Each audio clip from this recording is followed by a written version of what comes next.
Saudara yang dikasihi oleh Tuhan, kali ini saya mengajak kita membuka Alkitab Yakobus pasal 5 ayat 10 sampai 11. Demikianlah bunyi firman Tuhan.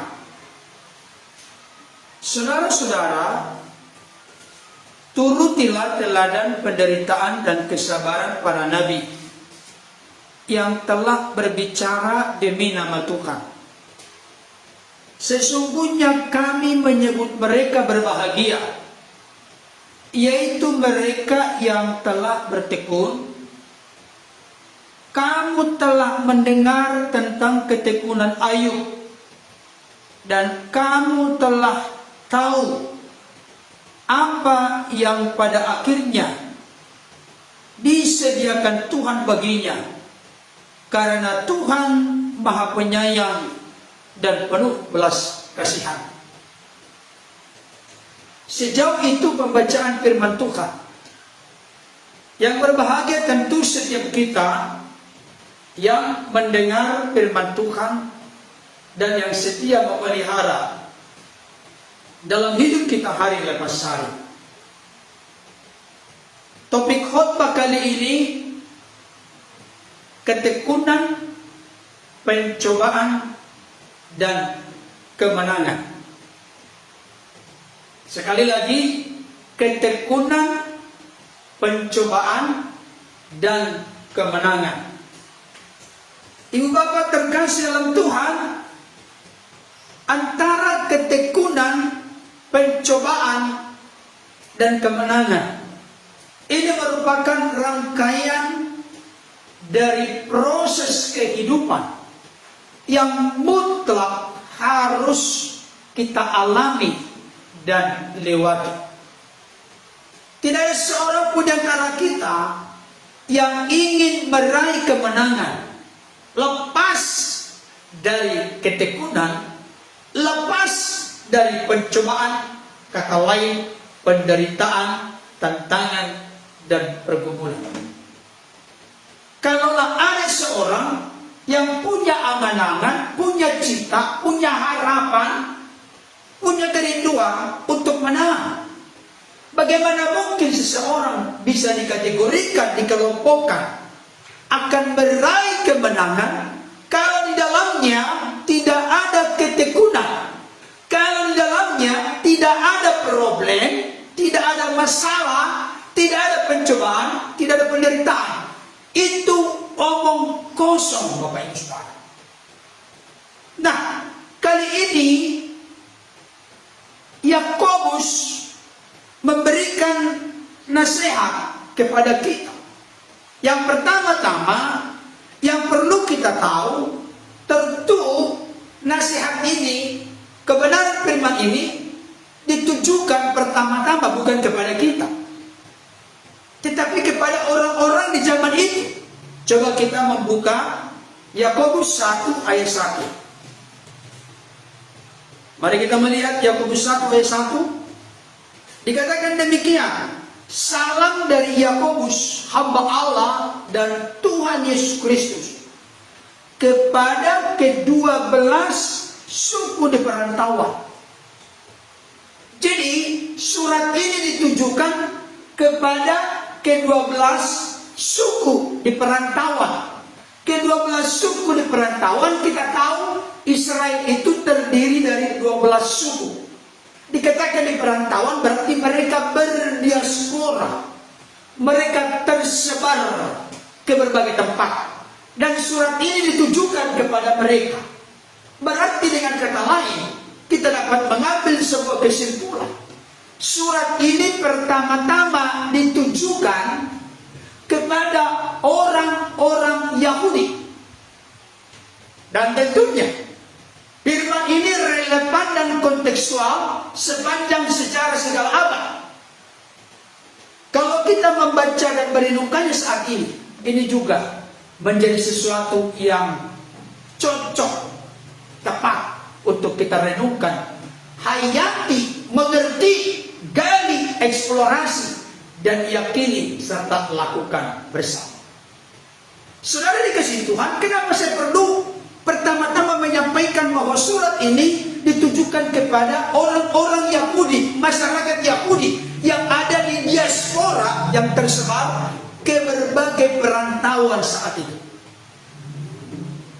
Supaya kita mengerti tentang maksud dan tujuan Yakobus, dikatakan demikian, saudara-saudara, turutilah teladan penderitaan dan kesabaran para nabi. Tentu kita tahu Israel itu di zaman masa lalu, dan itu disaksikan dalam Alkitab. Ada banyak nabi, ada para nabi. Ada Nabi Elia, Nabi Elisa, ada Daniel, ada Yeremia, ada Yeskiel, dan masih banyak lagi yang lain. Jadi dikatakan di sini, turutilah, taatilah, ikutilah contoh teladan penderitaan dan kesabaran para nabi. Saudaraku yang dikasihi Tuhan, hal ini tidak boleh dipisahkan bagaimana kita mengerti dan memahami cerita-cerita yang tertera di dalam perjanjian lama. Yesus pun dalam khotbah di bukit pernah berkata demikian. Mari kita buka dulu sebagai latar belakang Matius pasal 5 ayat 10 sampai 12. Mari buka bersama dengan saya. Matius 5 ayat 10 sampai 12. Berbahagialah orang yang dianiaya oleh sebab kebenaran, karena merekalah yang mempunyai kerajaan surga. Berbahagialah kamu jika karena aku kamu dicela dan dianiaya, dan kepadamu dibinakan segala yang jahat. Bersukacitalah dan bergembiralah karena upahmu besar di surga. Sebab demikian juga telah dianiaya apa? Nabi-nabi yang sebelum kamu. Jadi ayat ini yang disampaikan oleh Yesus dalam khotbah di bukit.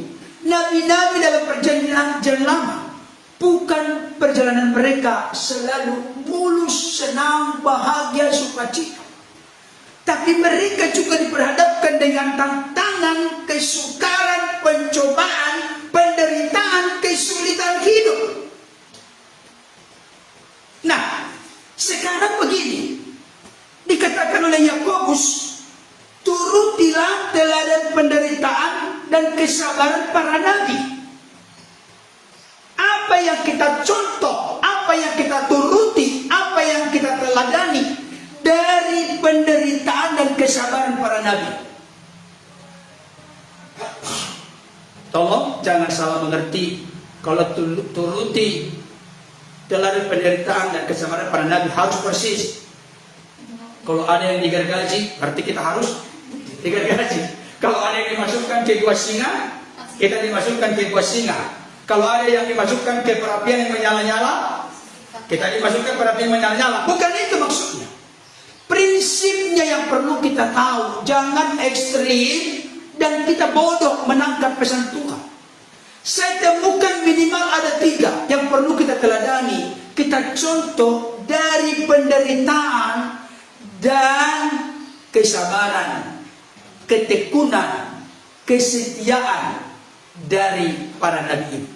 Yang pertama, saya tidak mungkin bisa membuka satu persatu, tapi secara kesimpulan kita mendapatkan mutiara kebenaran. Para nabi ini, mereka tetap hidup sesuai dengan kehendak Allah. Ini dia. Di tengah-tengah penderitaan, di tengah-tengah kesukaran, di tengah-tengah pencobaan yang mereka alami, mereka tidak lari dari kehendak Tuhan.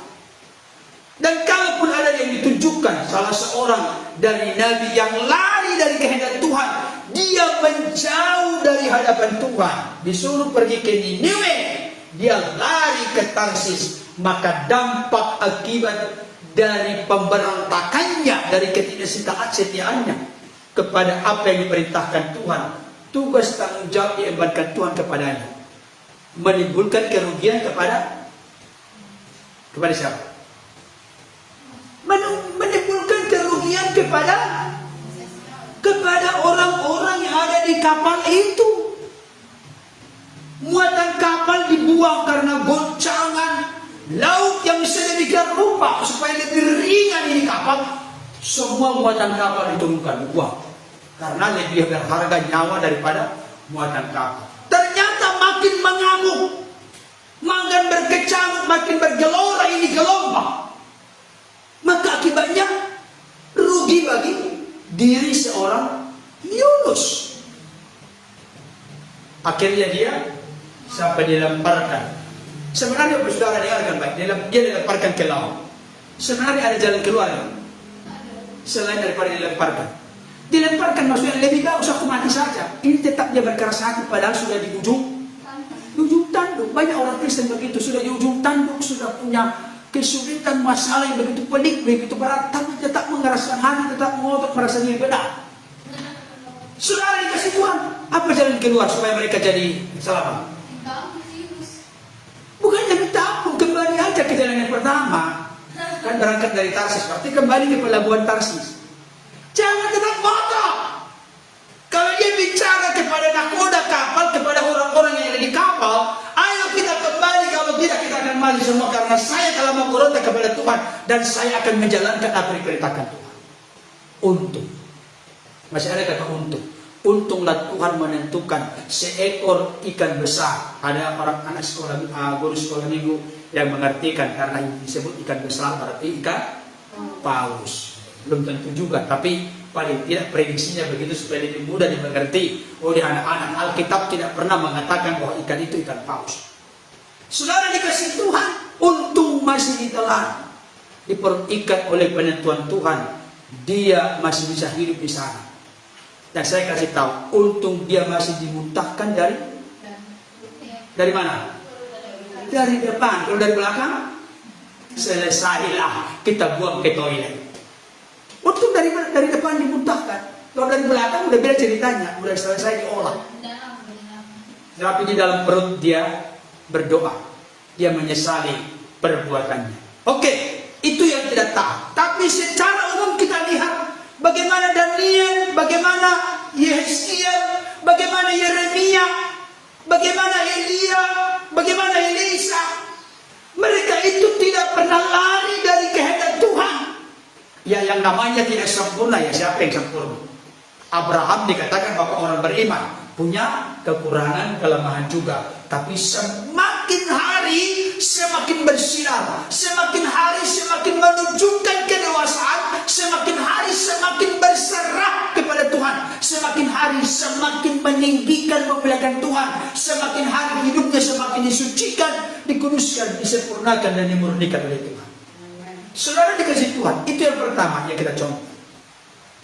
Di tengah penderitaan, di tengah pencobaan, di tengah kesukaran, di tengah kesulitan, di tengah beban hidup yang begitu berat, para nabi ini tetap berjalan sesuai dengan kehendak Tuhan.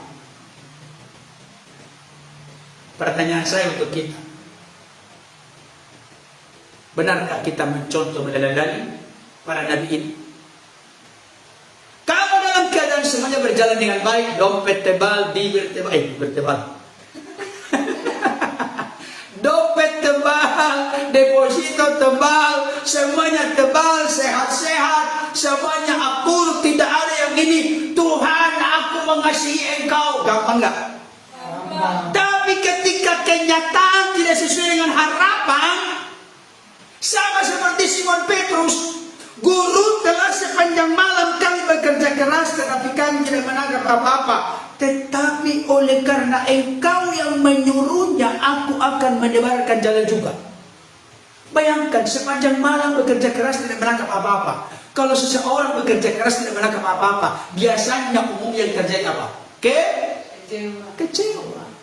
Di tengah-tengah dia tidak menangkap apa-apa, di tengah-tengah dia bekerja keras, sudah capek, sudah lelah, tapi ada perintah, dia lakukan nggak?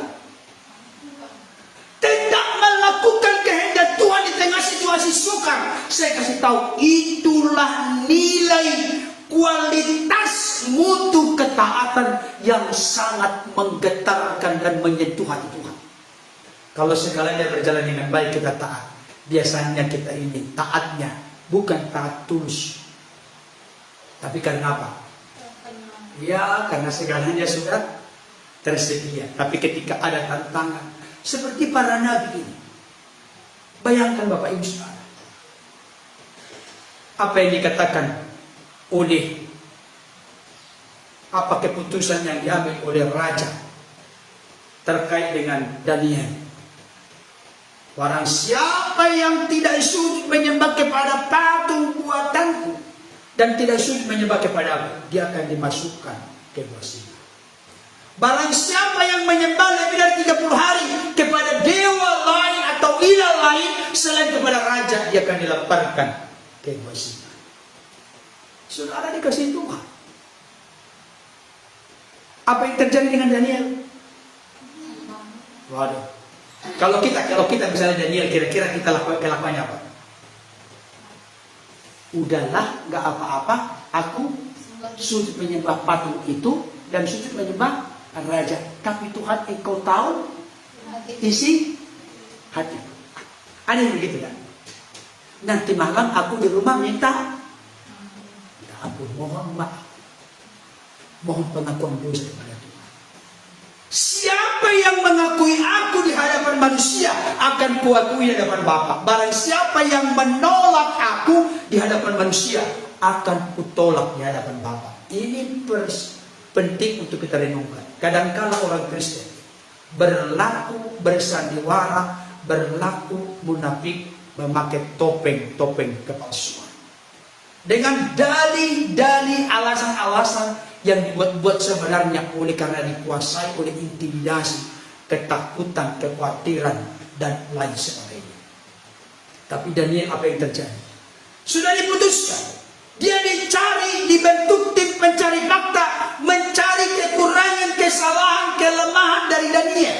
Di tengah-tengah tugas tanggung jawab sebagai 3 wakil raja yang paling tinggi, dan kepada ketiga orang inilah 120 atau 127 provinsi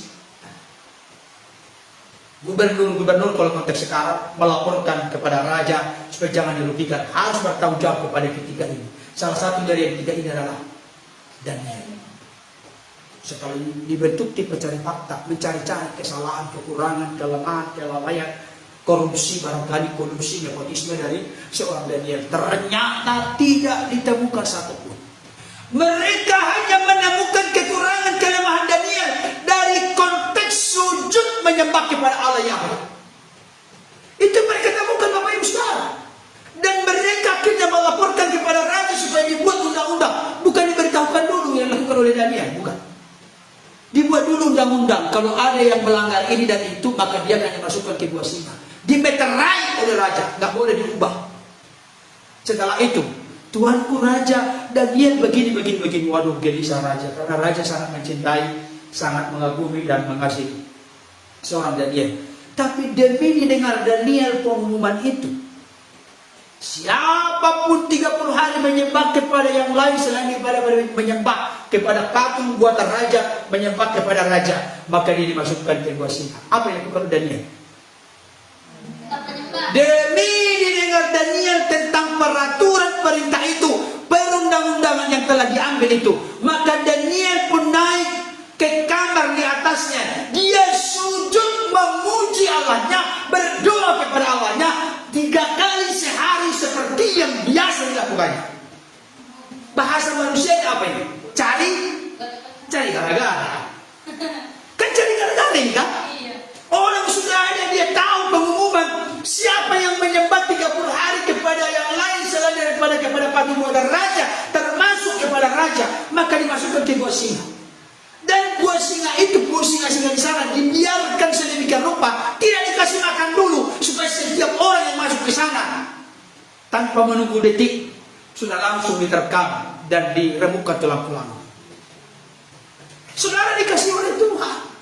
Saya mau sampaikan saat ini, mereka tetap punya pendirian untuk hidup, untuk berjalan sesuai dengan kehendak Allah. Sekalipun mereka diperhadapkan dengan tantangan, diperhadapkan dengan pencobaan, diperhadapkan dengan penderitaan, mereka tetap berjalan dalam kehendak Allah. Itu yang pertama. Makanya teladanilah penderitaan dan kesabaran para nabi. Yang diteladan pertama apa? Tetap melakukan kehendak Allah di tengah-tengah penderitaan dan pencobaan hidup. Kita siap? Siap? Ada yang berkata, aku akan memikirkan. Ada? Aku akan memikirkan. Itu masih jauh banget itu, jauh banget itu. Aku akan memikirkan. Yang kedua, aku akan melakukan. Yang ketiga, aku siap segera melakukannya. Bapak Ibu Saudara pilih yang mana? Aku akan memikirkan. Yang kedua, aku akan melakukan. Yang ketiga, aku segera siap melakukannya. Mudah-mudahan. Yang mudah-mudahan jadilah kepadamu sesuai dengan perkataanmu. Amin. Jangan gampang amin. Ada pernah begitu, sudah saya ikuti ke mereka. Jangan gampang amin. Seluruh itu akan kuberikan kepadamu jika engkau sungguh menyembah kepadaku. Amin. Kenapa? Karena itu iblis yang ngomong, mencobai. Yesus jangan segera-segera gampang-gampang bilang amin ya. Enggak boleh gampang-gampang bilang amin. Yang kedua, Bapak Ibu Saudara, apa yang kita contoh dan teladani dari kehidupan para nabi ini? Yang kedua, dengarkan baik. Di tengah penderitaan, mereka tetap mengalami kepedulian dan penyertaan Tuhan. Nah, apa maksudnya? Jadi bukan hanya penderitaan, bukan hanya kesusahan, tapi di tengah penderitaan itu ternyata Tuhan menolong, memelihara hidup mereka. Contoh, saya ambil contoh dari Elia. Raja Ahab, Ratu Israel, adalah raja yang paling jahat di kerajaan Israel. Bahkan mereka, raja dan ratu ini membawa bangsa Israel untuk sujud menyembah kepada Baal, kepada ilah-ilah lain. Bahkan ada 360 nabi-nabi Baal yang disuplai makan minumnya dari istana raja demi mendukung, mensupport apa yang disukai, diinginkan oleh Raja Ahab dan juga Ratu Israel. Satu ketika datanglah Elia. Dia berhadapan langsung dengan Ahab. Tidak akan turun hujan selama 3,5 tahun kalau bukan kukatakan. Hal itu membuat marah, naik tensi darah tinggi dari seorang Raja Ahab. Saudara, ketika turun firman kepada Nabi Elia dan disampaikan kepada Raja Ahab, dan itu diketahui oleh seluruh bangsa Israel, selama 3,5 tahun tidak turun hujan. Bayangkan, kita pernah di tempat ini, Bapak Ibu Saudara, kalau tidak salah 7 bulan tidak turun hujan. Waduh, rumput-rumput pada gosong semua. Kasihan kambing dan domba sapi. Kasihan karena sukar sekali untuk menemukan rumput untuk dimakan. Saudara dikasih Tuhan, ini 3,5 tahun. Tapi dengarkan baik. Ketika terjadi 3,5 tahun kekeringan, maka kelaparan pun sedemikian rupa terjadi di Samaria. Tetapi dengar baik. Elia yang melakukan kehendak Allah, Elia yang menyampaikan firman Allah, tidak menambah, tidak mengurangi, tapi tepat seperti yang ditaruh oleh Tuhan dalam hati dan hidup Elia, itu disampaikan kepada Raja Ahab. Dia tidak takut sedikit pun ancaman apapun, karena dia harus menyampaikan ya, tidak, lebih dari itu bahasa dan sejarah. Akhirnya Elia punya dampak enggak dengan kekeringan itu? Dampak. Apakah Elia jadi berbeda dari yang lain? Apakah kalau Bapak Ibu Saudara di tempat kita ini banjir, maka banjir semua di tempat kita ini? Contoh-contoh, banjir semua. Hanya rumah kita tidak banjir. Ada nggak? Aku punya Tuhan, Allah yang dahsyat dalam Yesus Kristus, maka rumah kita akan banjir. Amin. Padahal rumah kita sama tingginya dengan, sama rendahnya dengan rumah di sebelah kiri dan kanan. Itu menurut kita baru Tuhan hebat. Kalau di sebelah kiri kita banjir, sebelah kanan banjir, dan tinggi rumah kita sama, berarti juga banjir. Kena banjir kan? Kena banjir. Demikian juga Elia. Tapi dengarkan baik. Setelah firman itu, maka Tuhan pun berkata, menyatakan, mengungkapkan isi hatinya kepada Elia. Elia, Pergilah ke timur, ke seberang sungai Yordan. Berdiamlah di sana, di tepi sungai Kerit. Aku akan menyuruh burung gagak menyuplai roti dan daging kepadamu pada pagi hari dan sore hari. Nakal maksudnya? Nakal enggak? Reman yang nakal. Artinya ketika Elia hidup menurut kehendak Allah, maka Tuhan punya cara, Tuhan punya kuasa untuk melindungi, melawat, memelihara, melindungi siapa? Elia. Saudara dikasih Tuhan. Saya mau kasih tahu, ada banyak orang terlalu takut menghadapi tantangan, pergumulan, penderitaan, persoalan kehidupan. Karena apa? Karena tidak yakin Tuhan akan setia memelihara hidupnya. Saya kasih resepnya, dan saya sudah sering katakan ini. Tapi kadang-kala terlalu remeh dan kita sering melupakan. Dengarkan baik. Apa atau siapa pemberian dari Allah Bapa yang terbaik kepada dunia? Siapa? Siapa? Pemberian yang terbaik. Saya kemarin sudah bicara. Anaknya yang tunggal, miliknya yang terbaik, monogenes theos. Sang firman itu turun menjadi manusia. Itulah pemberian yang terbaik. Saya mengajak kita membuka Alkitab terkait dengan ini. Roma pasal 8.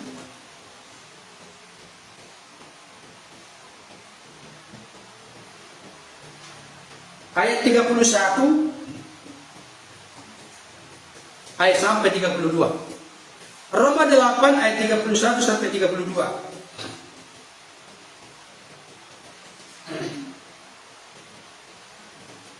Roma 8 31 sampai 32. Sebab itu apakah yang akan kita katakan tentang semuanya itu? Jika Allah di pihak kita, siapakah yang akan melawan kita? Perhatikan 32. Iya, maksudnya siapa di situ? Kalau dikaitkan 31?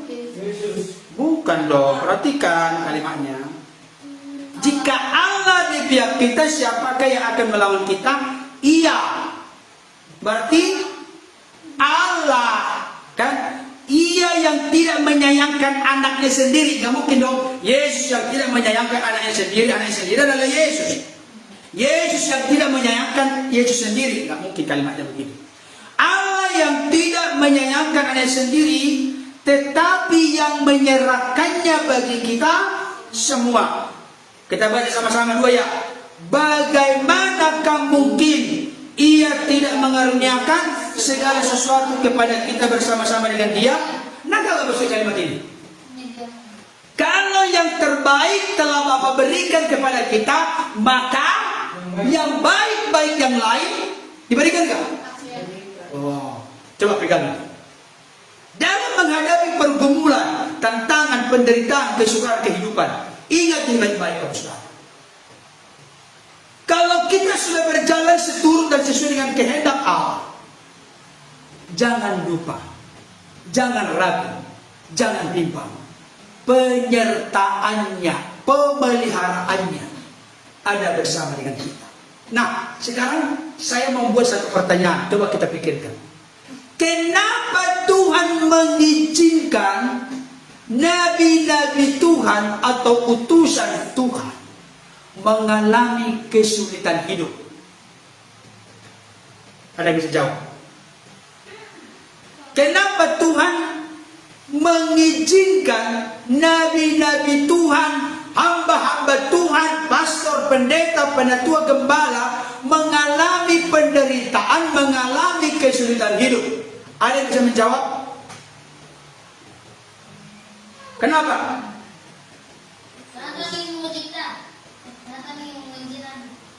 Kenapa? Karena Tuhan ingin menguji. Mengapa Tuhan mengujikan? Mengapa Tuhan menguji Nabi? Sama aja. Kenapa? Dengarkan baik kalimat ini. Dan ini bukan hanya kepada Nabi, bukan hanya kepada pastor, pendeta, penatua, gembala, tapi kepada seluruh orang percaya. Mengapa Tuhan mengizinkan kesulitan dalam hidup kita? Dengarkan baik. Karena ketika kita sudah lolos dari kesulitan itu menjadi pendukung yang memberikan support akan berita kita. Nah, apa maksudnya? Kalau kita sebagai pelayan Tuhan, hamba Tuhan, orang-orang percaya, kita takut, kita khawatir, kita kalah, kita kecewa, putus asa, menyerah menghadapi pergumulan. Bisa nggak kita menjadi berkat kesaksian bagi orang lain? Bisa nggak? Kemarin saya menyaksikan pernyataan dari Ibu Deborah Kristanto, ya, belum salah. Pastor Deborah Kristanto, beliau berkata begini, saya sangat muak, kasar sekali ngomongannya. Saya sangat muak dengan kesaksian-kesaksian yang dibuat oleh banyak orang Kristen sekarang ini. Karena apalagi kalau pengusaha katanya bersaksi. Ya kita puji Tuhan kalau ada pengusaha bersaksi. Pengusaha bersaksi, puji Tuhan, aku mendapatkan sekian miliar, sekian triliun, puji Tuhan, di sana sukses, di sana ini begini, puji Tuhan. Ternyata kesaksian seperti itu bisa membuat orang-orang yang kehidupannya bergumul tentang makan dan minum, stres, putus asa. Setuju Pak? Kenapa setuju? Karena kelihatannya semuanya semudah membalikan telapak tangan. Dia katakan, saya muak mendengarkan kesaksian yang demikian. Tapi saya sangat bangga dengan orang Kristen yang bersaksi. Puji Tuhan Bapak Ibu, saya berani berdiri di sini semua karena kasih karunia Tuhan. Saya sedang mengalami pergumulan yang begitu berat dan besar, tapi aku bangga bersyukur kepada Yesus yang tidak pernah meninggalkanku, sebab Dia memberikan kekuatan bagiku untuk bisa bersyukur kepadanya di tengah-tengah situasi, kondisi, beban kehidupan yang begitu berat dan besar yang kuhadapi saat ini. Mana lebih menguatkan? Yang pertama tadi, yang nomor 2. Kenapa nomor 2? Karena itulah yang sesuai dengan firman. Jika engkau mau mengikut aku, engkau harus bersedia sangkal diri, pikul salib, dan mengikut aku. Saya mau kasih tahu, ketika kita mengabdi kepada Tuhan, ketika kita mengikuti kehendak Tuhan, ketika kita taat kepada Tuhan, jangan berpikir hanya selalu keberuntungan, kemudahan yang kita dapatkan. Dengarkan baik kalimat ini. Kadang-kala iblis berkata begini, kamu itu menderita oleh karena dosa-dosamu, oleh karena ketidaksetiaanmu. Memang ada juga benarnya kata iblis itu. Kenapa? Banyak kali kita ini menderita oleh karena kita hidup di dalam dosa. Kita tidak setia kepada Tuhan. Benar kan? Benar kan? Tolong ikuti kalimat ini ya. Tuduhan iblis yang bisa membuat kita lemah. Kamu itu susah, kamu itu menderita, kamu itu mengarah karena kamu berdosa, karena kamu tidak setia. Tapi saya kasih tahu, kalau kita memahami hanya satu sisi saja begitu, kita juga akan rapuh, merasa tertuduh, tertekan, merasa bersalah, tidak akan bergairah dalam hidup. Tapi dengarkan kalimat ini, kita bisa saja menderita oleh karena kita setia kepada Tuhan. Mau nggak menerima kalimat ini? Kita bisa saja menderita dalam hidup bukan karena dosa, tapi justru oleh karena kesetiaan kita kepada Tuhan. Dan itulah yang dialami oleh para nabi. Bayangkan, karena Yeremia setia menyuarakan kebenaran kepada bangsa yang tegar tengkuk, keras kepala, suka melawan, suka memberontak, suka bersungut-sungut, maka Elia akhirnya dimasukkan dan dipenjara. Ada itu namanya dibawa perigi, apa itu? Dibawa sumur, dimasukkan sana, tidak dikasih makan dan minum dalam waktu tertentu. Bayangkan, karena dia menyuarakan kebenaran. Dan saya kasih tahu, dengarkan baik, Yeremia itu melayani 40 tahun. Selama 40 tahun melayani, tapi satu pun tidak ada yang bertobat. Menurut Bapak Ibu Saudara, ini berhasil atau sukses? Atau gagal? Hah? Manusia ya iya. Di hadapan manusia, di hadapan Tuhan, apa? Kenapa kita sebut berhasil? Karena setia melakukan apa yang dikehendaki Bapa. Jadi ukuran dari keberhasilan kita sebenarnya menurut prinsip firman Tuhan, standar firman Tuhan, sejauh mana kita mencocokkan, menyesuaikan, menyelaraskan hidup kita sesuai dengan apa kehendak Tuhan, apa keinginan Tuhan, apa maunya Tuhan dalam hidup kita. Itu sebabnya sering saya katakan, aku mau melakukan apa yang Tuhan suka untuk aku lakukan. Dan aku mau belajar untuk tidak melakukan apa yang aku suka untuk aku lakukan. Yang mana aku suka itu mengarahkanku untuk berdosa, menjauh dari mencintai Tuhan. Amin, saudaraku. Oleh karena itu, kenapa kesulitan menimpa kita? Karena kesediaan kita menghadapi kesulitan itu bisa menjadi khotbah yang hidup, khotbah yang luar biasa, yang memiliki power dan kuasa untuk menyentuh, melawat, memulihkan, meneguhkan, mengokohkan kehidupan orang-orang di sekeliling kita. Bapak Ibu Saudara pernah berkata begini, wow, Bapak itu luar biasa ya. Bagaimana Tuhan luar biasa bekerja melalui hidupnya. Sekalipun tantangan, pencobaan, masalah yang dihadapi begitu berat, dia tetap tegar, tetap tekun, tetap sabar, tetap setia. Saudara dikasih Tuhan, kemarin itu sampai tiduran tempat tidur, saya ngobrol dengan istri saya.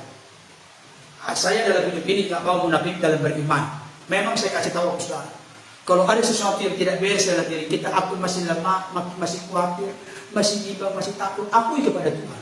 Jangan sok-sok di hadapan orang. Aku percaya tidak ada yang mustahil, tapi di dalam rapi. Ada yang pernah begitu saudara? Di depan orang tuh, aduh, bahasanya malaikat gitu loh. Iya kan? Saya lebih bagus setuju. Tuhan, aku masih kuat. Aku masih rapuh dalam konteks ini. Saya kasih tahu. Kemarin kita ngobrol. Terus terang saya katakan, kalau saya yang mengalami apa yang dialami oleh ibu dari Brigadir J, ikuti beritanya. Ikuti kalau lagi viral sekarang. Saya tidak kuat. Makanya pencobaan-pencobaan yang kamu alami adalah pencobaan biasa, tidak memiliki kekuatan katanya. Tuhan sudah tahu porsi kita masing-masing. Saya tahu memang ibu itu sangat tertekan, sangat stres dia sekarang. Karena apa? Karena anak yang dalam keadaan sehat-sehat, tidak ada penyakit, tiba-tiba sudah almarhum. Kita doakan supaya semua proses berjalan dengan kejujuran dan keterbukaan. Kenapa saya katakan demikian? Guru saya dulu waktu SD berkata, takut karena salah, berani karena benar.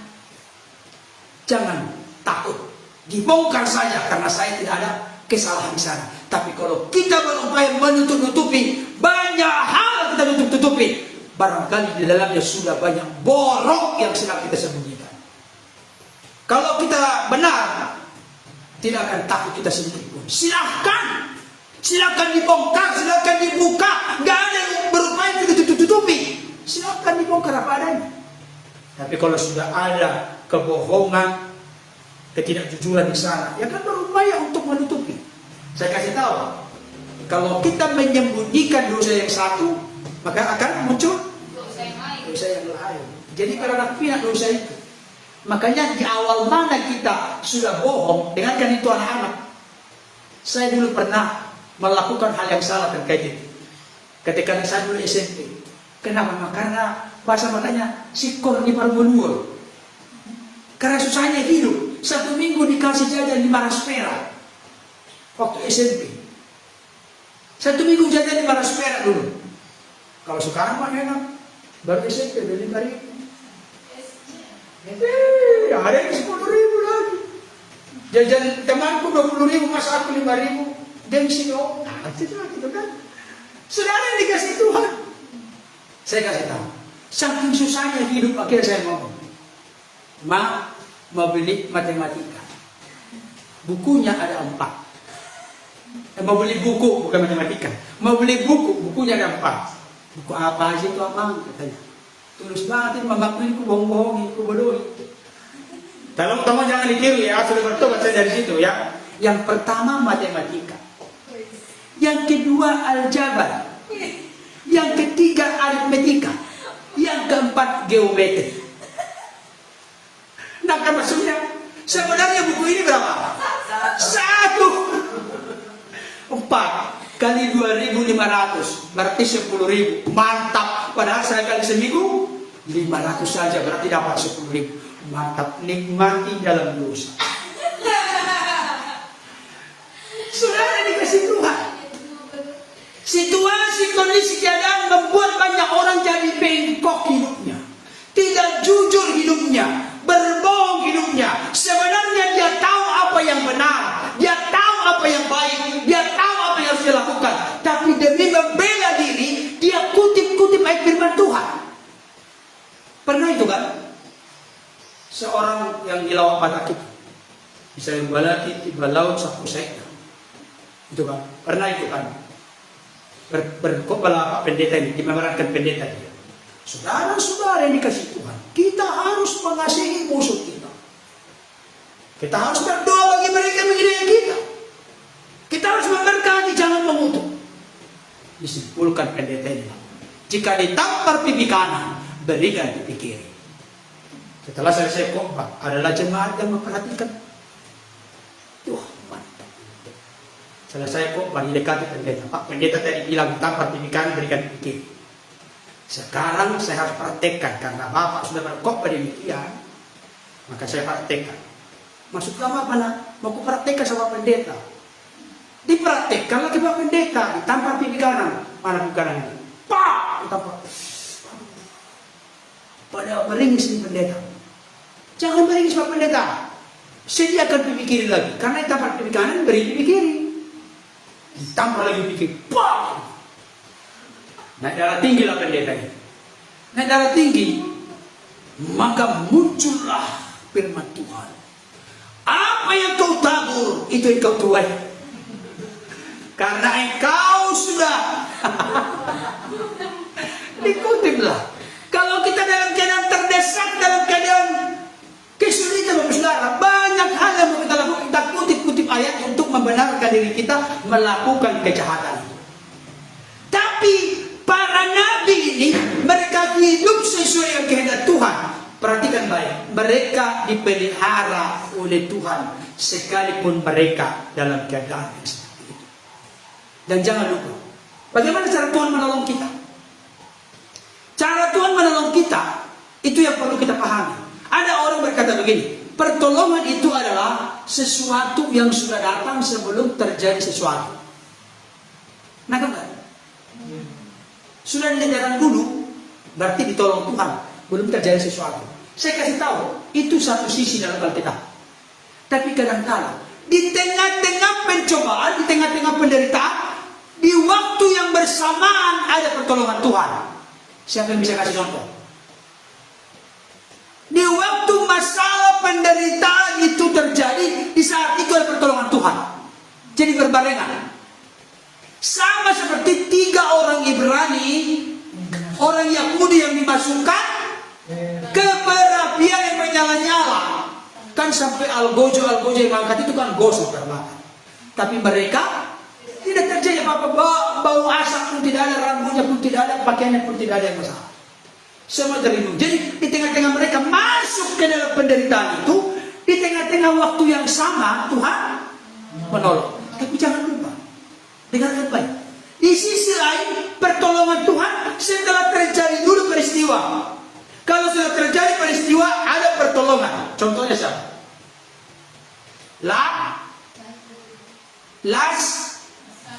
Lazarus sudah mati belum? Jangankan sudah mati dong.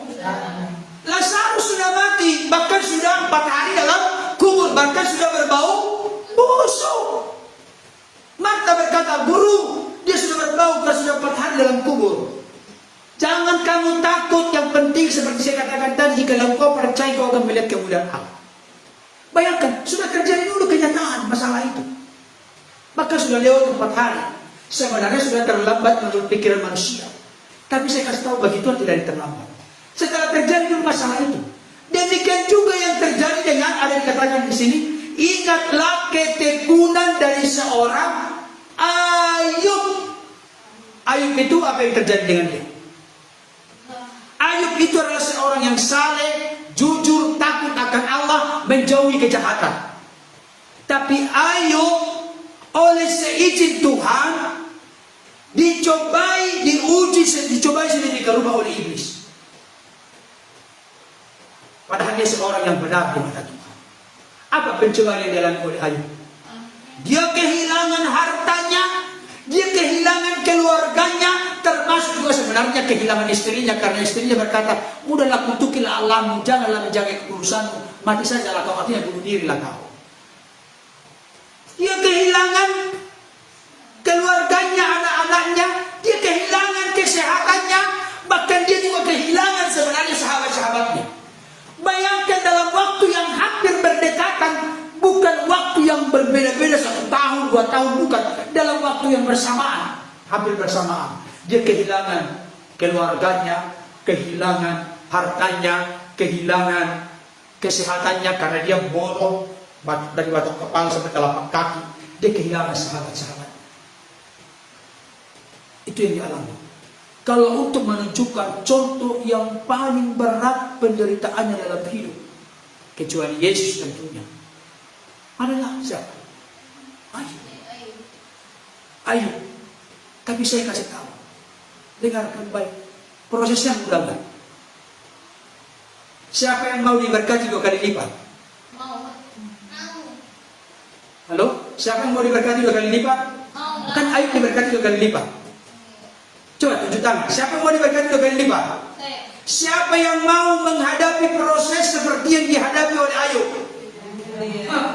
Gimana ini kita ini? Nggak konsisten kita ini. Maunya berkatnya doang kan? Tapi prosesnya nggak mau. Padahal menuju kemuliaan harus melewati penderitaan. Untuk kita bisa menang berarti ada peperangan, ada penderitaan, ada pencobaan. Untuk kita naik ke bukit berarti ada. Boleh nggak naik ke bukit kalau tidak ada lembah? Mari kita naik ke bukit itu, tapi semuanya bukit. Bisa nggak? Pernah kita berpikir, coba kita buka pikiran kita. Ternyata kita bisa naik ke bukit karena ada lembahnya. Jangan berpikir, ayo kita naik ke pegunungan Himalaya. Kalau memang tinggi semua dunia ini, mana ada pegunungan? Enggak. Jadi ada lembah. Tapi firman Tuhan berkata, sekalipun aku berjalan dalam lembah kekelaman, aku tidak takut bahaya, sebab Engkau menyertai. Jadi bukan berarti apa yang kita hadapi, bukan fokus kepada apa yang kita hadapi, tapi fokus kepada siapa yang menyertai kita di tengah-tengah lembah kekelaman sekalipun. Itu yang penting, itu yang paling pokok untuk kita. Oke, apa yang kita contoh dari para nabi, termasuk dari Ayub? Yang pertama tadi apa? Mereka tetap hidup dalam kehendak Allah. Yang kedua, sekalipun mereka melewati penderitaan, tapi Tuhan menyatakan perlindungan, pertolongan, berkat pemeliharaan. Yang ketiga, bagaimana cara kita, apa maksud dan tujuannya kita harus belajar dari para nabi ini? Tentang kesabaran mereka menghadapi penderitaan. Saya kasih tahu. Dengarkan baik. Ternyata itu juga usul dan masukan yang sangat masuk akal, logis kepada kita, supaya kita mempelajari lebih luas, lebih mendalam Alkitab terkait dengan kisah-kisah perjalanan hidup mereka dari awal sampai mereka meninggal. Oleh karena itu, berarti kenapa kita perlu meneladani penderitaan dan kesabaran para nabi? Untuk mendorong kita makin giat, makin sungguh-sungguh belajar firman Tuhan. Kenapa kita ini banyak sekali tidak mendapatkan pertolongan dalam jalan hidup kita ini? Karena apa? Karena kita kurang referensi. Makanya ada ayat firman Tuhan berkata, ujilah dirimu sendiri. Yang menguji kita siapa? Diri kita sendiri yang menguji kita. Ujilah dirimu sendiri. Masalahnya sekarang banyak ujian tapi tidak ada apa? Banyak ujian tidak ada, bukannya tidak ada belajar. Banyak ujian ya karena tidak belajar, tidak ada jawaban. Banyak ujian, banyak kesukaran, banyak penderitaan, banyak persoalan dalam hidup, tapi karena tidak belajar maka tidak ada jawaban. Contoh, berbicara tentang menghadapi permusuhan dalam keluarga. siapa? Belajar dari siapa? Nah itulah kan nggak tahu kan? Blank kan otaknya kan? Berbicara tentang permusuhan dalam keluarga, kita belajar dari Yusuf. Iya, karena abang-abangnya berlaku kasar kepadanya, menjualnya dan seterusnya. Tapi Yusuf memiliki sikap mengampuni mereka, bahkan bertanggung jawab atas hidup mereka. Berbicara tentang aku tidak mampu menjalankan untuk panggilan Tuhan, belajar dari siapa? Belajar dari siapa? Musa berkata apa? Aku ini tidak pandai bicara, aku ini berat lidah. Nah, sampai Tuhan berkata, siapa yang membuat lidah? Itu kan ada Harun di sampingmu, dia sebagai penyambung lidahmu untuk bangsa Israel. Jadi kita tahu berbicara tentang bagaimana memilih jodoh. Belajar dari Adam dan Hawa. Tidak baik manusia itu seorang diri saja. Aku akan menjadikan seorang penolong yang sepadan dengan seorang. Gak boleh dua, gak boleh poligami. Itu prinsip kekristenan. Ya. Yang kedua, tidak baik manusia itu, laki-laki itu, seorang diri saja. Aku akan menjadikan seorang penolong. Maka Allah menciptakan laki-laki dan perempuan. Allah tidak pernah menciptakan yang di tengah. Jadi berarti kalau memilih jodoh, belajar dari firman Tuhan, harus lawan jenis. Satu, yang kedua, harus seiman. Karena apa? Karena tidak mungkin kuda dan kerbau melungkuh sawah. Coba bikin coba. Membajak sawah kuda dengan kerbau, saling sepak mereka. Harus kuda dengan kuda atau kerbau dengan kerbau atau sapi dengan sapi. Jangan dibuat demikian. Gelap dengan terang tidak bisa bersatu. Jadi banyak pertolongan, banyak hikmat, banyak kekuatan yang meneguhkan, mengokohkan kita ketika kita tahu dan belajar dari hidup para nabi. Makanya dikatakan dalam Ibrani 11 apa itu? Ada yang ingat judulnya? Saksi-saksi iman. Tahu nggak saksi iman maksudnya? Itu yang akan datang, yang saat itu terjadi atau yang sebelumnya? Kalau yang sebelumnya berarti yang saksi maksudnya yang sebelumnya. Begini loh kehidupan mereka. Bagaimana dengan iman mereka mendapatkan perkara besar. Bagaimana dengan iman mereka sanggup dan mampu menjalani realita tantangan kehidupan yang begitu berat dan besar, termasuk penderitaan. Dengarkan baik. Sepanjang yang saya tahu dan mengerti, dari ke-12 rasul kecuali Yudas Iskariot diganti oleh Matias. Semuanya mereka mati martir kecuali Yohanes, yang itu pun sebenarnya udah mau mati martir tadinya. Tapi karena sudah mati, kalau nggak salah dia digoreng dia. Setelah digoreng ternyata nggak mati. Setelah nggak mati ya udahlah, kan ada syaratnya juga, nggak mungkin bolak-balik digoreng. Emangnya ikan apa? Dibolak-balik digoreng. Digoreng sekali nggak mati. Setelah nggak mati, akhirnya ketika tidak mati, dibuatlah peraturan, dibuang dia ke Pulau Patmos. Tetapi di Pulau Patmos dia jadi menderita. Memang dia dihasilkan sendiri di sana. Tapi jangan lupa, kitab Wahyu itu ditulis oleh Yohanes di mana? Di penyendiriannya di Pulau Patmos. Jadi mereka mencoba membungkam Yohanes. Justru di sana dapat rahasia-rahasia besar yang sudah dimulai oleh Zakaria, dimulai oleh Daniel, tentang masa-masa yang akan datang. Sekarang penutup. Saya ajak kita untuk membaca Roma 15 ayat 4. Mari buka bersama saya. Roma 15 ayat 4.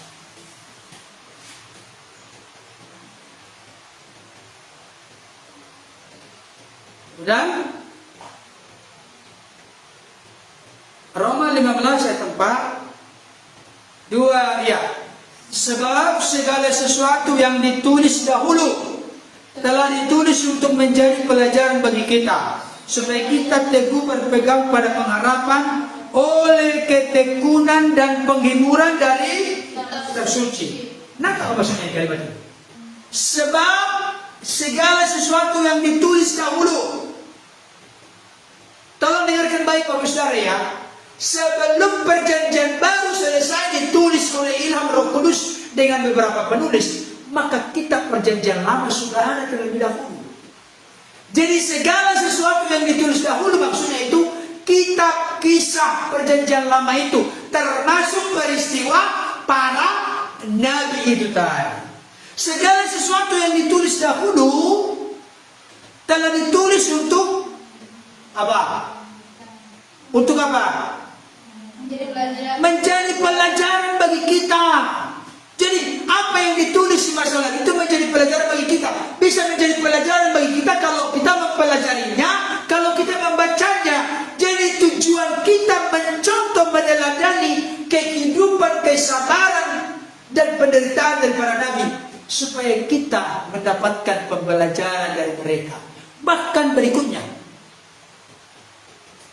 supaya kita teguh berpegang pada pengharapan dan oleh ketekunan dan penghiburan dari kitab suci. Kitab suci itu memberikan ketekunan, memberikan pengharapan, bahkan memberikan penghiburan kepada kita. Ketekunan kita bisa dapatkan karena kita belajar dari ketekunan mereka. Kalau mereka bisa, kami juga pasti bisa. Kalau mereka terhibur, kami juga terhibur. Kalau mereka tidak putus asa menghadapi kenyataan penderitaan hidup, maka kami pun tidak putus asa, kami tetap berpengharapan. Oleh karena itu tidak ada jalan lain Bapak Ibu Saudara. Tidak ada potong kompas, tidak semudah membalik tangan. Mari kita ini belajar mencontoh, meneladani kesabaran penderitaan mereka dengan maksud dan tujuan supaya kita tekun, setia, sabar. Itu maksud dan tujuannya. Tetapi di dalamnya kita perlu tetap hidup sesuai dengan kehendak Tuhan. Yang kedua, kita mempercayai bahwa ada pemeliharaan Tuhan di tengah-tengah kita melakukan kehendak Allah itu. Dan yang ketiga apa? Kita didorong untuk belajar firman Tuhan, membaca Alkitab. Makanya tadi ketika saya tanya, berbicara tentang masalah keluarga, kita belajar dari mana? Langsung lindu kan, iblis langsung datang, waduh, udahlah keluargamu hancur.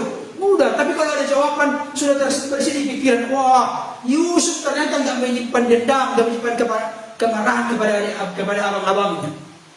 Aku tidak mau menyimpan dendam, kan begitu. Tapi kalau nggak ada jawaban, blank, waduh, karang-karang tuh, siapa? Mana referensinya? Kemana tahu? Jadi linglung kita ini, karena ujian banyak. Belajar tidak ada, jawaban pun tidak ada. Makanya kalau kita kalah berarti wajar. Mau menang nggak? Mau menangnya, kalau mau menangnya itu mau. Ini semua kita mau menang. Tapi mau nggak mempelajari firman? Sikit-sikit jawabnya. Jangan sikit-sikit Bapak Ibu Saudara, tapi serius dan sungguh-sungguhlah belajar firman Tuhan. Karena apa? Itu pembelajaran bagi kita. Dan pembelajaran pembacaan akan kitab suci dengan hati yang terbuka, dengan ketulusan, kesungguhan, kemurnian akan membuat kita makin tekun, membuat kita terhibur, membuat kita memiliki pengharapan yang tak tergoyahkan. Amin. Kita berdoa.